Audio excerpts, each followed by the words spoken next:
I think the biggest thing that I learned personally was that people are here and we have to just choose to see them and not just ignore them because maybe they're not easy people to do stuff with. Welcome to the podcast, Distinct People, Distinct Time, a conversation on congregational life in the 21st century. I'm today's host, Pastor Jeff Long, and with me today are 5 men and women who serve as interns and apprentices in leadership development at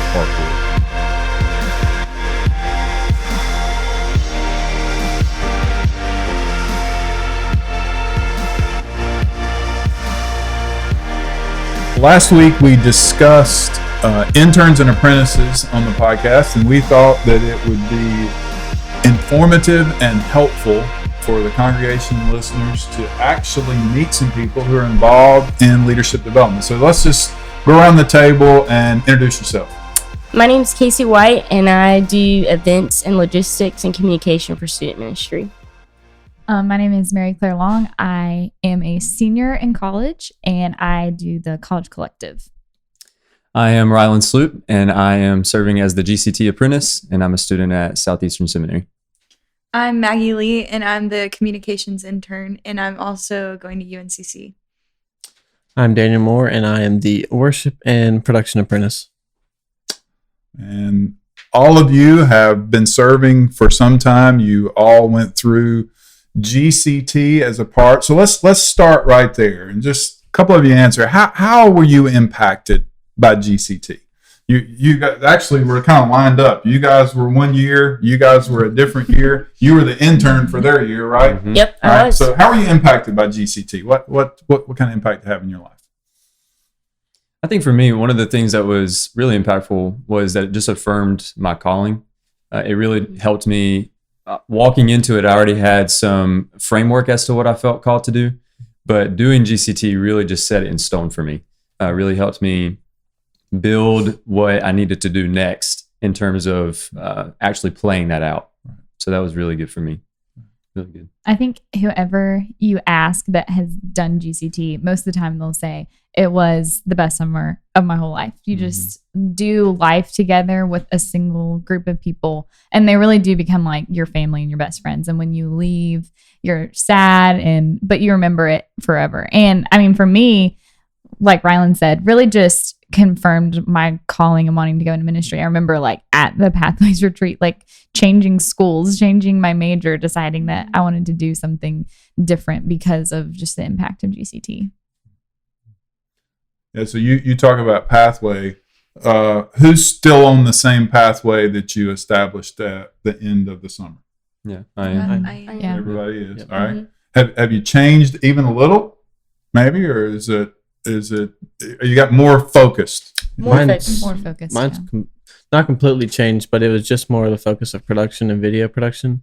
But over the past of changing with having new people come in and leaving in worship ministry for student ministry, that gave me the opportunity to step in as a volunteer to just help out, but then find a new calling in doing that and changing my complete role of now being a worship apprentice and production apprentice. Yeah, so going from behind the scenes up front. Yes. Yeah. Mine was my GCT year was more focused on like administrative things. And then through actually doing ministry has more turned into ministry of people and things specifically like counseling and stuff like that. So it's like you pick a pathway, but once you start doing things, then you realize your external calling and what you're good at. I think a lot of that comes from just being able to exercise the gifts and talents over time. Yeah. You just begin to get a narrow focus into really narrowing down what exactly the calling is to the pathway. Right. So I think that's been really good for us. Yeah, and too, like having people in your life who are like being able to talk into your calling and say like y'all have sat down with me before and been like, you're doing this good, but also like here's some other ways where you can work on and grow in, was really helpful. So you guys have transitioned from GCT now to intern and apprentice. So give me a sentence or two. Describe being an intern or apprentice at Parkwood. You just said it's being spoken into. That's part of it. What else would you say?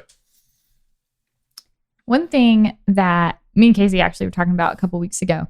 When you are an intern after your GCT year, you learn how to live a life that shouldn't change when you are now an intern or now getting paid to do that vocation. There shouldn't really be that much of a difference besides the fact you might be coming to the office or, but there really should not be that much change in your life because now you're learning how to do ministry in GCT. And when you do it for the church, I mean, it should just be a part of your life, like making disciples. Mm-hmm. I think it's just like a very unique way to serve the church in a way, just because you have a responsibility now. You really take on a role of stewardship, but then also just this minor role of shepherding people because you finally look at people as if they actually do matter to you. Mm-hmm. They're just not your friends. They're like you're making disciples. You're drawing them in and getting them to want to do ministry alongside of you. So that's been a lot of fun transitioning to that. With going from GCT, you're more of getting poured into by multiple people.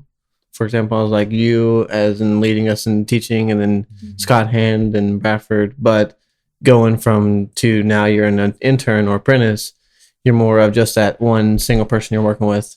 And I think that has a big impact of just having one individual person who knows you well and you also know them well. And that is a crucial part of what we're doing.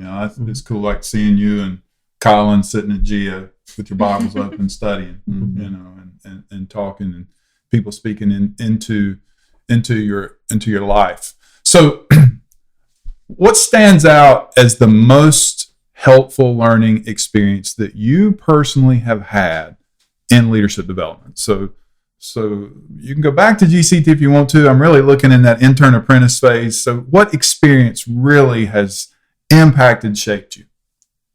I think for me, like being a growth group leader, just because like I'm really like a behind the scenes, like I don't need to be like in front of a lot of people. I don't enjoy that much. But it was like a really big like pushing moment. And like I remember it was like the first thing that we did or one of the first teaching sessions that we had for the COVID internship. And you sat us all down and you're going through the part in 2 Corinthians whenever Paul's saying that everyone's called to be a minister of the gospel and you don't have to have like a letter of recommendation. And you were telling us all, you were like, you're all competent and you all have the ability because the Lord has changed your life. And that just was like the light bulb moment for me of like, okay, yeah, I can actually do this and I can actually make disciples. And it's not just for the people who are really outspoken and have that gift and ability. It's for the quieter people too. So and that was one thing for me. That's awesome. I think just being like given responsibility and being told like this is yours and you got to own it, and if it sinks, it's your fault. Like just like saying like, okay, go do it. Have all of you learned from something sinking? Yes. Our college retreat got canceled 3 times. And like, I mean, it's like you have to do something. There's people and they want to come and they want to be a part of something, and you just have to keep doing it. Like something's going to have to happen, and you can't just give up and be like, well, I guess we're not going to do anything. Like it's your job to come up with plan C and D when A and B fall through. And that's an intentional part of what we're doing is we let you sink. We let you make mistakes. We even let you fail sometimes so that you learn from that as well. I think one thing too, through like learning GCT, you learn how to disciple people. And then when you're an intern, you're really discipling people. So I think for me, just this year doing like on campus ministry at Belmont Abbey, it's like Parkwood's first time doing that. And just like sitting out on the quad, like having gospel conversations with people has been like amazing. Just thinking like we learned this, we were given this, and now we can go out and do it. So I think one thing for me, learning something from being an intern is ministry is never meant to be done by yourself. Like these people around this table are people I've been able to do ministry over the past year with, and I've never had to do a project or had to interact with people by myself. So in the moments when something succeeded, it was with them, or in the moments when it sunk, it was with them. And it just was a good reminder that I don't have it all to myself. It's both a humbling reminder, but it's also very encouraging at the same time. Yeah, because it's kind of like if you're going to do ministry together, you have to do life together. Like when we got engaged at Disney World, Daniel was in the bushes with a camera, you know, like it's like the big moments for each other, like we're there for each other. And then like when Daniel was in the hospital a couple of weeks ago, we were all in the parking lot, staying out by our cars because, you know, a man's down, you got to be there for him, you know, like we're each other's support system and best friends, really. Yeah. So we are at this table. This is at our house on purpose. A lot happens right here. Not with me. It's you guys. I can't stay up as late as you do. So what time did y'all leave last night? Wednesday night's usually the table night. What time? 2:00. And it's not just you guys. It started out just you, but this room was probably full of college kids. Probably now everybody coming home, it's probably spilling over. Yeah, we've had to bring tables together. We're like, we got to get a bigger table. Last night we were talking, we were like, man, GCT's coming in 2 weeks. We're going to get more chairs. We're out of chairs. Yeah, so that just that fellowship, being together, that's crucial to what goes on, and it impacts me too in a big way. That's why I love it. All right, so we talk about these areas: character, convictions, calling, competency, capacity, chemistry. We don't bring those words up all the time, but all those things are influence, and I think you're figuring out. We're concerned about all of that. So pick one. Where have you grown personally, and explain it a little bit in one of those areas. I feel like for me, it's more of after I did GCT, I felt like a calling into doing video, because before I came at Parkwood, I would do wedding video or anything outside of wedding as well. So I knew like there was an area for me in ministry to do video, but through the whole few years of being here, I felt more of a calling into both production and worship, because both of them go side by side. Right. And as we can see now that Brandon Lovis was here, and now he's the worship pastor over at Redemption Hill. So for me, it was just a switch in calling, but not fully a switch, where there's more of now I can do both these together. Mm-hmm.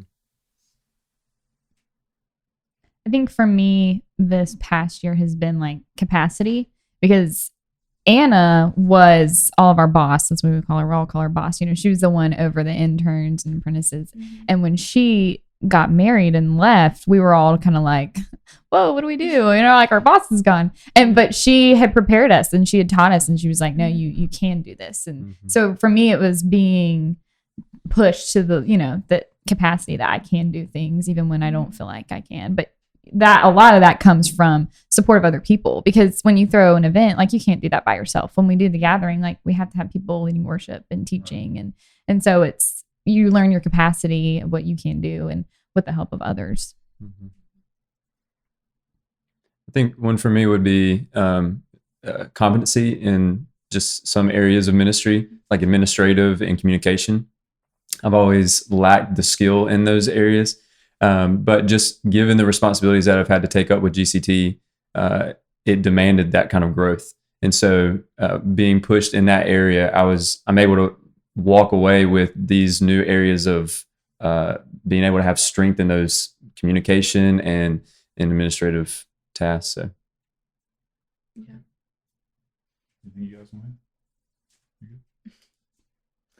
All right. So last summer, you affectionately, somebody's already said it, we called you the COVID interns. We decided to go forward with internships, and Anna was still here and working with you, and we decided that the college students were here.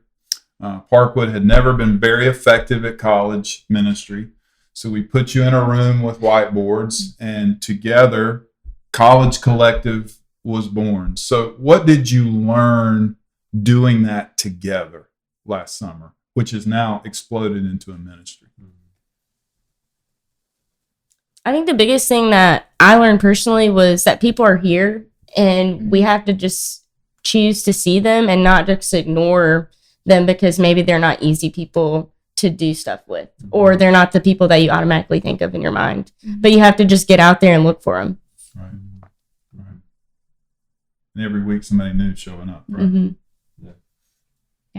I think for me, one thing that I learned is that ministry work is really hard work. I mean, it's late nights, and because that's when college students like to hang out. They like to hang out late at night, but then you have to prepare for it during the day. So it's late nights and long days. But I mean, it's worth it because so much fruit came out of that, and you can't do it by yourself. I mean, you can't reach 50 people alone. You can reach 10. And then everyone else can reach 10, and collectively, you can reach 50 people, and then they reach their 10. So just that you can't do it by yourself because it's hard. And I guess you guys have noticed, but you're starting to now see the power of multiplication, that people you've been discipling over this course of this year are starting to get it, and they're starting now to reach people. Yeah. We've had our first groups, like people in my group that we've trained to lead are now leading their own groups. And so that started this spring. I feel like at the beginning of it all, we would sometimes get down when we'd only have like 10 or so people come.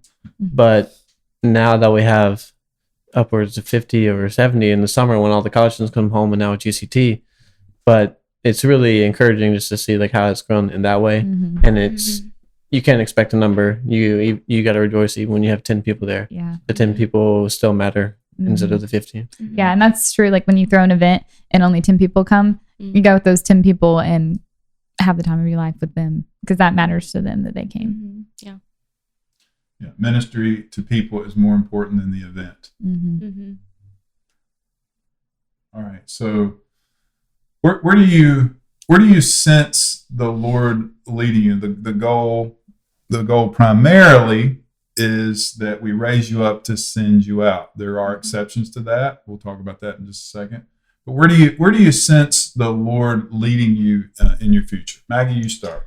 So honestly, like it's been really cool just to learn how like communications, Lara, like one thing she's like drilled in my head is like communications isn't just like you're gonna post like something about an event and then everyone magically shows up. Like that's not all communications is for. It's to show people how and equip people to live out the gospel, even through like the resources that we provide and through social media posts and like pointing people back to the gospel in every aspect of the media. And so that's been just really cool to learn. And so I think just eventually like being sent from Parkwood is something in my future. I don't know when that'll be or what will take place with that, but I feel like that's eventually what's going to happen. So you're in a growing field. Churches are figuring out every day this is an area they have to address. Yeah. We live in the 21st century. That's a part of this podcast. Yeah. The 21st century requires communication. How about you, Mary Claire? For me, one thing just through doing College Collective has been I now love and have a deep love for the young adult college age group of people in the church. And because it's sometimes like it's an awkward age. Some people are married, some people are single, some people are in college, some people are just working, and it's kind of hard to find your place in the church. And so I just really have a desire for young adults to feel like they have a place, that they belong, and that they're important to the body of Christ. And so hopefully doing something, working in a church one day, doing young adults, and maybe something like counseling. Wonderful. How about you, Daniel? Now I would say it'd be more of I would love to be sent from Parkwood to just either a church plant that Parkwood does, or just a church plant partner to do worship and production. And just from the past few months of working with Chad, it's been a huge blessing and huge eye-opening opportunity for me just to be able to do that. We may or may not be talking about that behind the scenes. That's good. Casey, so you are one of those exceptions. A role has come available because Jackson is going to the field to serve as he and his family. So a role's come available on the student team. Your gifts, your competencies, capacities met that role. So you recently were hired. You were supposed to start, then you got COVID. So today's your first day as events and logistics. So just tell us, how's that feel to get that opportunity? Now you have a full-time job with benefits and everything. honestly, it feels kind of scary because now, now I feel like a real adult. But I think it's just cool to see like how I moved from just being like a helper to like really owning stuff and being like a part of like, this is what we're doing and this is how we're going to get students here so that we can disciple them and how we're going to reach them. I'm excited for you. It's going to be a great opportunity, and you'll do a great job at it. Well, Rylan, you're a little different. A week from today, we'll have your farewell lunch. Yeah.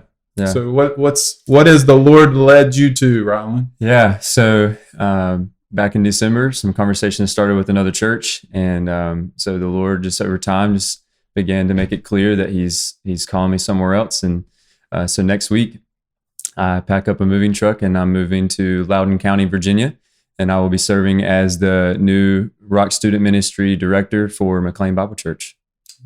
At their Loudoun campus, right? Yeah. And so this is a full-time role. People have already been asking, yeah. You're not going to be an intern. You're not going to be an apprentice. No. You're going to be the student guy for this campus, which is a large campus of people, about the size of Parkwood. So wonderful. Excited for you. I hate to see you go from Parkwood perspective, but also from a personal perspective. It's going to be weird with you not being around. So Mary Claire, are you going with him next week? No, I am not. So I will be here throughout the summer, helping with GCT, doing full-time. I mean, college, this is our time, summer. So I will be here, and then we're getting married in October. So whenever we get married, I'll move up there. You'll be headed up. So, and I'm excited as your dad and as pastor. This is what we seek to do, is to equip and train and to send people out. And next summer, this time, there'll be a whole different group of people sitting at this table. And just pray that the Lord continues to build and develop that. And you're going to be crucial, those of you who are still with us, to help develop that next generation. We make disciples who make disciples. Thanks for joining me.